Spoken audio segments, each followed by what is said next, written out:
Delhi car வெடிப்பு சம்பவம் தொடர்பாக 4 பேரை பிடித்து சென்று விசாரணை என தகவல் வெளியாகியிருக்கிறது.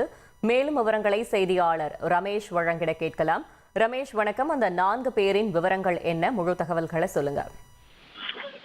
டெல்லி செங்கோட்டைக்கு வெளியே நிறுத்தப்பட்டிருந்த கார் வெடித்து போற சம்பவம் நாட்டையே உலுக்கி இருக்கிறது. இதில் தற்போது வரை 8 பேர் உயிரிழந்திருப்பதோடு 20க்கும் மேற்பட்டோர் காயமடைந்திருக்கின்றனர்.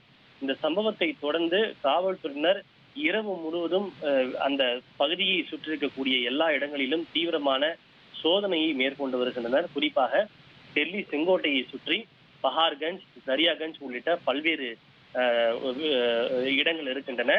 இங்கு குடியிருப்புகளும் அமைந்திருக்கின்றன. அதே போல தங்குமிடங்களும் இந்த கார் வெடிப்பு சம்பவத்தை தொடர்ந்து பஹார்கஞ்ச், அதே போல தரியாகஞ்ச் மற்றும் இதர பகுதிகளில் காவல்துறையினர் நேற்று இரவு விடிய பல்வேறு ஹோட்டல்கள் மற்றும் தங்குமிடங்களில் சோதனை நடத்தி இருக்கின்றனர்.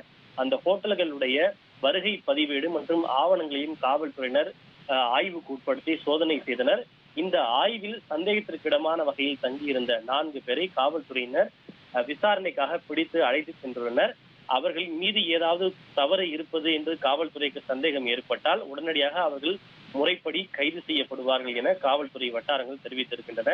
இதற்கிடையே இந்த டெல்லி கார் வெடிப்பு சம்பவம் தொடர்பாக காவல்துறையின் சார்பில் UAPA, அதாவது அன்லாஃபுல் ஆக்டிவிட்டிஸ் பிரிவென்ஷன் ஆக்ட், சட்டவிரோத செயல்கள் தடுப்பு சட்டம், அதே போல BNS சட்டம், வெடிப்பொருட்கள் தடை சட்டம் உள்ளிட்ட பல்வேறு சட்டங்களின் கீழ் வழக்கு பதிவு செய்யப்பட்டிருப்பதாக டெல்லி காவல்துறையின் சார்பில் தெரிவிக்கப்பட்டுள்ளது.